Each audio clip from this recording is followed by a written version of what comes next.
ఇది కేవలం సమాచారంగా మాత్రమే భావించండి. వైద్య నిపుణులను సంప్రదించండి. Hello everybody, welcome to Sakshi life. ఈ రోజు సాక్షి లైఫ్ లో నాతో పాటు గెస్ట్ గా జాయిన్ అవుతున్నారు doctor Ramakrishna garu, professor and HOD NRI medical college, and అలాగే 40 years ఆఫ్ ఎక్స్పర్టైజ్ ఆయనకి ఉంది in treating patients with many pulmonological problems. అయితే ఈ రోజు మనం మాట్లాడుకోబోతున్న subject is about very common problem which is prevalent in India.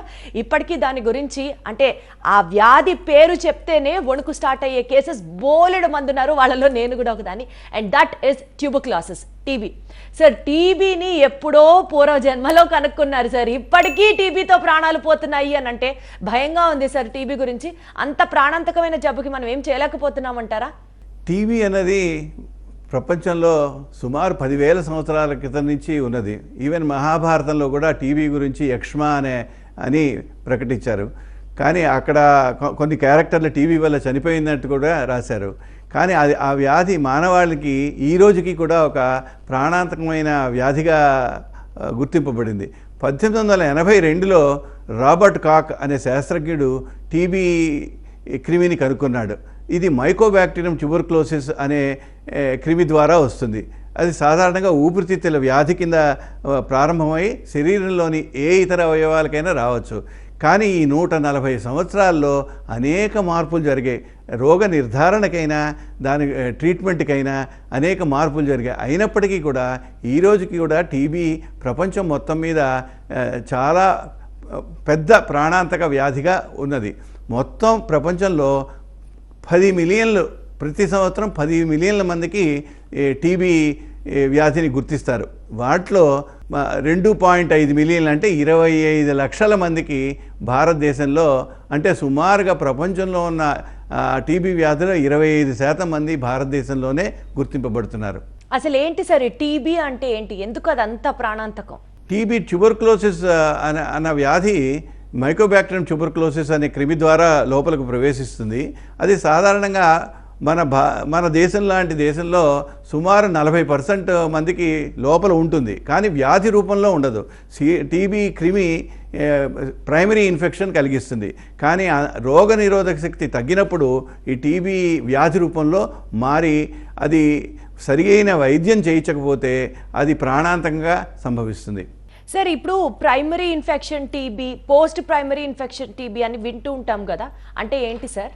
Primary infection అంటే సాధారణంగా మొట్టమొదటి 5 సంవత్సరాల లోపల భారతదేశంలోని పిల్లలకి ఎక్స్పోజ్ అవుతుంది.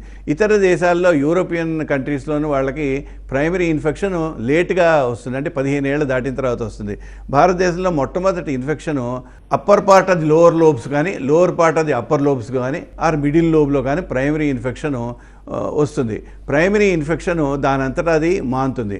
6 వారాల తర్వాత అది రీజినల్ లింఫెడినోపతి కింద, అంటే దగ్గరలో ఉన్న లింఫ్ నోడ్స్ వాచి అది ప్రైమరీ కాంప్లెక్స్ కింద మారుతుంది. సాధారణంగా ప్రైమరీ ఇన్ఫెక్షన్ కానీ ఆ రీజనల్ లింఫ్ నోడ్స్ కానీ ఒక 6 నెలల లోపల కంప్లీట్గా మానిపోతాయి 190% మందిని. కానీ ఒక 10% మందికి అది మెల్లిగా ప్రైమరీ ఇన్ఫెక్షన్ కానీ కావచ్చు, ఆ లింఫ్ నోడ్స్లో ఉన్న ట్యూబర్క్యులోసిస్ ఇన్ఫెక్షన్ కావచ్చు, గ్రాడ్యువల్గా స్ప్రెడ్ అయ్యి రకరకాల అవయవాల్లో లోపల ప్రైమరీ ఇన్ఫెక్షన్ కింద ఉండొచ్చును. కానీ పోస్ట్ ప్రైమరీ ఇన్ఫెక్షన్ అంటే ఇది శరీరంలో స్తబ్దుగా అయిపోయిన గ్రాన్యులోమా, టీబీ గ్రాన్యులోమా దాని అంతా నిలకడగా ఉంటుంది. దానివల్ల హాని ఏమీ లేదు. కానీ రోగనిరోధక శక్తి తగ్గినప్పుడు, ఆహార లోపం వల్ల కానీ, డయాబెటీస్ లాంటి షుగర్ వ్యాధి ఉన్నప్పుడు కానీ, ఇతరత్ర కార్టికోస్టెరాయిడ్ లాంటి మందులు వాడుతున్నప్పుడు కానీ, హెచ్ఐవి లాంటి వ్యాధి ఉన్నప్పుడు కానీ ప్రైమరీ ఇన్ఫెక్షను మళ్ళీ వ్యాపించి పోస్ట్ ప్రైమరీ ఇన్ఫెక్షన్ కింద శరీరంలో రకరకాల అవయవాల్లో కనపడుతుంది. సార్, ఇప్పటిదాకా టీబీ అనేది కేవలం రెస్పిరేటరీ ఆర్గన్స్ని మాత్రమే అటాక్ చేస్తుంది, అప్పుడే అది ప్రాణాంతకం అవుతుంది అని బేసిక్ ఇన్ఫర్మేషన్ అంతవరకే తెలుసు. కానీ ఈ మధ్య అంటున్నారు టీబీ ఏ ఆర్గన్ అయినా ఎఫెక్ట్ చేస్తుంది అని. అది నిజమే అంటారా సార్? డెఫినెట్గా టీబీ అనే మొట్టమొదట ఊపిరితిత్తుల్లోకి వచ్చినప్పటికీ కూడా అది ప్రైమరీ జనరలైజేషన్ అని ఉంటుంది. శరీరంలో రకరకాల అవయవాలకి రక్తం ద్వారా స్ప్రెడ్ అవుతుంది. ఆ అవయవాలు ఏంటంటే కిడ్నీ, బోన్ మ్యారో, హార్టు, లంగ్స్లో ఇతర భాగాలు, బోను, బ్రెయిన్ మెనింజెస్ అంటారు, బ్రెయిన్లో ఉన్న పొర, ఆ తర్వాత ఊపిరితిత్తి పైన పొరలు, లింఫ్ నోడ్స్, ఇవన్నీ అవయవాల్లో కూడా సెకండరీ ఇన్ఫెక్షన్ రావచ్చు. పోస్ట్ ప్రైమరీ టీబీ కనపడుతుంది. సో బేసికల్గా సార్ ఇలా టీబీ అటాక్ అయిన తర్వాత ఆ పేషెంట్కి తెలుస్తుందా చేంజెస్? అంటే సైలెంట్ కిల్లర్ లాగా టీబీ ప్రోగ్రెస్ అవుతుందా, లేకపోతే ఇమీడియట్గా ఆ పేషెంట్కి డిఫరెన్స్ వచ్చేసేసి తను హాస్పిటల్కి వెళ్ళి అలర్ట్ అయిపోవాలంటారా? డెఫినెట్గా టీబీ వ్యాధి వచ్చిందంటే ఊపిరితిత్తుల్లో వచ్చింటే దగ్గు, రక్తం పడడం, మనిషి ఎండిపోవడం, బరువు తగ్గిపోవడం, ఆకలి లేకపోవడం, అలాంటి సమస్యలు ఉంటాయి. దగ్గు కళ్ళ ద్వారా కనపడుతుంది. అందువల్ల దగ్గుని మూసించడం చాలా కష్టం. ఇతర అవయవాల్లో అంటే పసిపిల్లల్లో వచ్చే మిలీరీ ట్యూబర్క్లోసిస్, అంటే అన్ని అవయవాల్లో కనపడే మిలీరీ ట్యూబర్క్లోసిస్, మెనింజైటిస్ అనే మెదడు పొరల వ్యాధి, ఈ అన్నిట్లో రావడంతో పేషెంట్కి సిమ్టమటాలజీ లేకుండా ఉండదు. జ్వరం కంపల్సరీగా వస్తుంది. ఆ అవయవాల్లో వచ్చిన మార్పులు కూడా పేషెంట్ని అతి తక్కువ సమయంలో డాక్టర్ని చూసేటట్టుగా చేస్తాయి. Right sir. సార్ అయితే ఈ టీబీ అనేది ఎన్నో సంవత్సరాల నుంచి ఇంకా అది ప్రోగ్రెస్ అవుతూనే ఉన్నప్పటికీ కూడా గవర్నమెంట్ కూడా చాలా స్టెప్స్ అయితే తీసుకుంటున్నారు టు ఎలిమినేట్ దట్ డిసీజ్. ఇందులో భాగంగా national tuberculosis elimination programme is one of the programme taken up by the Indian government. So దీని గురించి మీరు ఏం చెప్తారు sir? National TB elimination programme చాలా బృహత్తర పథకం అమ్మ. సాధారణ ప్రజలకి దాని విషయాలకు చాలా తెలియదు. ప్రపంచ ఆరోగ్య సంస్థ, భారతదేశ గవర్నమెంటు, అనేక స్వచ్ఛంద సంస్థలు కలిసి నిర్వహిస్తున్న ఇదొక ప్రతిష్టాకరమైన programme. National TB elimination programme అన్నది మ్యాసివ్గా జరుగుతోంది భారతదేశంలో. డిస్ట్రిక్ట్ టీబీ సెంటర్స్ అని ఉన్నాయి. ప్రతి జిల్లాకి జిల్లా క్షయవ్యాధి నివారణ కేంద్రం ఉంటుంది. దానికి అనేక మంది డాక్టర్లు, పారామెడికల్ స్టాఫ్ పనిచేస్తున్నారు. మెడికల్ కాలేజెస్ కూడా యాక్టివ్గా పనిచేస్తున్నాయి. ఇందులో ఏంటంటే కాఫ్ సిమ్టమ్స్ 10 రోజుల కంటే ఎక్కువ దగ్గు ఉండి కళ్ళే పడుతున్న వాళ్ళు, జ్వరం వస్తున్న వాళ్ళు కూడా ఈ డిస్ట్రిక్ట్ టీబీ సెంటర్లో ఉచితంగా పరీక్ష చేయించవచ్చు. ఈ కళ్ళే పరీక్ష ఇప్పుడు కొత్త పరికరాలు వచ్చాయి. కొన్ని వందల సంవత్సరాల నుంచి కళ్ళే పరీక్షలో జీల్ నీల్సన్ స్టెయిన్ అనే స్టెయినింగ్ చేసేవాళ్ళు. ఇప్పుడు తర్వాత ఫ్లోరసెంట్ మైక్రోస్కోపీ స్టెయినింగ్ అని చేశారు. ఇప్పుడు సిబి నాట్ పరీక్ష అంటారు, ఆర్టీపీసీఆర్ పరీక్ష అని చేస్తారు. అందులో ఏంటంటే అతి తక్కువ క్రిములు ఉన్న దశలో కూడా ఆ పేషెంట్ యొక్క టీబీ వ్యాధిని గుర్తించవచ్చు. ఇది ఉచితంగా జరుగుతోంది. డిస్ట్రిక్ట్ టీబీ సెంటర్లో కానీ, ఆల్ మెడికల్ సెంటర్లో కానీ జరుగుతున్నాయి. మనం నిజంగా చెప్పాలంటే చాలామందికి తెలియదు, ఈ ఆర్టీపీసీఆర్ పరీక్ష అన్ని మెడికల్ సెంటర్స్లోనూ, ప్రభుత్వ మెడికల్ సెంటర్లో కూడా చాలా ఉచితంగా జరుగుతోంది. అది పేషెంట్ దాన్ని ఉపయోగించుకోవాలి. సో టీబీ వచ్చింది అని మీరు ఏ రకంగానూ అధైర్యపడాల్సిన అవసరం లేదండి. The government is there to support you. Doctors ఉన్నారు, ఇందాక సార్ చెప్పినట్లుగా జోనల్ టీబీ సెంటర్స్ ఉన్నాయి, డిస్ట్రిక్ట్ టీబీ సెంటర్స్ ఉన్నాయి. మీరు అక్కడికి వెళ్ళి టెస్ట్ చేయించుకుంటే మీకు ఏ మందు పడుతుంది దగ్గర నుంచి ఏ మందు మీకు ఇవ్వచ్చు అన్నది కూడా ఫ్రీగా గవర్నమెంట్ సప్లై చేస్తుంది. Wonderful programme sir. సార్ అయితే మీరు ఇప్పటి వరకు పేషెంట్స్ పాయింట్ ఆఫ్ వ్యూలో మాట్లాడారు. వాళ్ళకి సంబంధించి అంటే టీబీ లక్షణాలు ఏంటి, ఎలా ఉంటుంది అంతా చెప్పారు. టీబీని ట్రీట్ చేసేటప్పుడు యాజ్ అ డాక్టర్ మీకు ఎన్ని ఛాలెంజెస్ ఏమైనా ఉంటాయా సార్? డెఫినెట్గా అమ్మా. ఈ టీబీ ట్రీట్మెంట్ అనేది అంత తేలికైన విషయం కాదు. అంటే ఒకేసారి మల్టీ డ్రగ్ థెరపీ అని ఇస్తారు. ఐసోనియాజిడ్, రిఫాంప్సిన్, పైరజనమైడ్, ఇథాంబుటాల్ అనే మందులు ప్రైమరీ టీబీ డ్రగ్స్ కింద ఇస్తారు. ఎందుకంటే ఈ మందులన్నీ కలిసిస్తే వాటి ఎఫెక్ట్ వల్ల టీబీ క్రిమి వెంటనే అంతం అవుతుందని ఒక 6 నెలల్లో వైద్యం పూర్తవుతుంది ఇప్పుడు ప్రస్తుతానికి. కానీ ఈ టీబీ ట్రీట్మెంట్లో కూడా అనేక సమస్యలు ఉన్నాయి. డాక్టర్స్ కూడా ఇట్స్ ఎ ఛాలెంజ్. ఎందుకంటే పిల్లల్లో వచ్చే టీబీ సాధారణంగా టీబీ వ్యాధిని కళ్ళ ద్వారా నిర్ధారిస్తారు. కళ్ళలో ఆర్టీపీసీఆర్ పరీక్ష కానీ, సిబి నాట్ పరీక్ష కానీ చేస్తారు. కానీ పిల్లల్లో కళ్ళు తీయడం అనేది చాలా కష్టమైన విషయం. కానీ ఇండైరెక్ట్ సిమ్టమ్స్లో పీడియాట్రిక్ పేషెంట్స్ వస్తారు. వాళ్ళకి బరువు తగ్గిపోవడం కానీ, ఆకలి లేకపోవడం కానీ, స్కూల్లో సరిగ్గా ఫాలో అవడం లేకపోవడం కానీ, మెడ మీద కాయల రూపంలో కానీ అనేక ప్రజెంటేషన్స్ ఉంటాయి. సో అటువల్ల పిల్లలతో ట్రీట్మెంట్ చాలా కష్టమైన విషయమే. దానికి వాళ్ళకి సరైన మోతాదులో ఈ మందులు ఇవ్వాల్సి ఉంటుంది.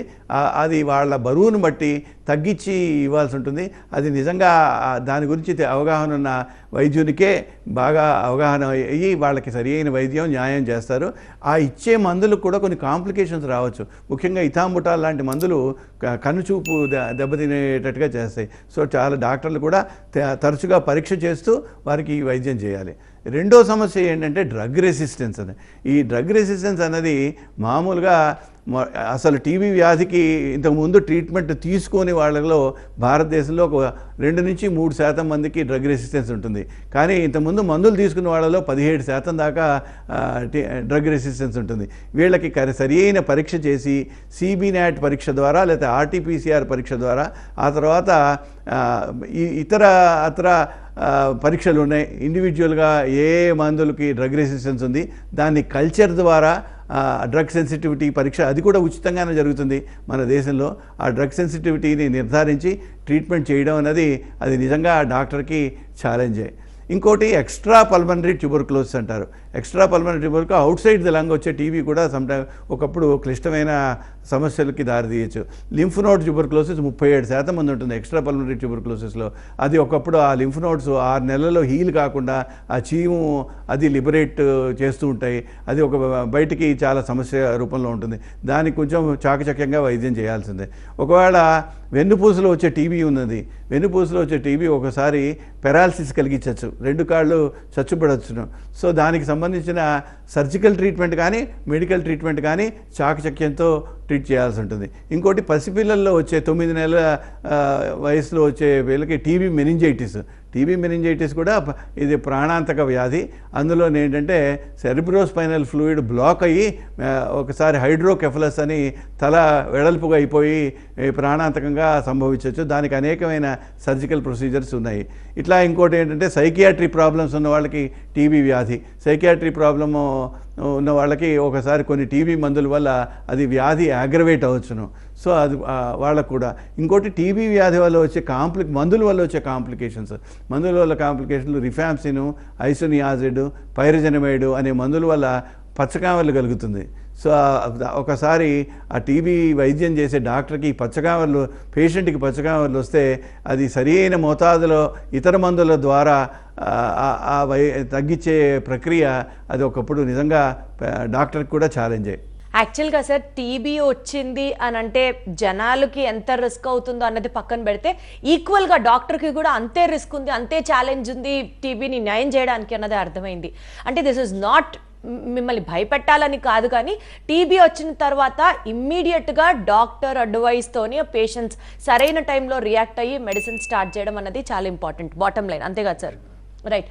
Thank you so much Ramakrishna గారు. ఈరోజు టీబీ గురించి అంటే అది ప్రాణాంతకం అని తెలుసు, కానీ డెఫినెట్లీ అలర్ట్ అవ్వాల్సిన సిచ్యువేషన్ అనేది మీతో మాట్లాడిన తర్వాత మాత్రమే అర్థమైంది. Thank you so much. Thanks అమ్మా. ఇది ఇవాల్టి సాక్షి లైఫ్. చూస్తూనే ఉండండి సాక్షి టీవీ.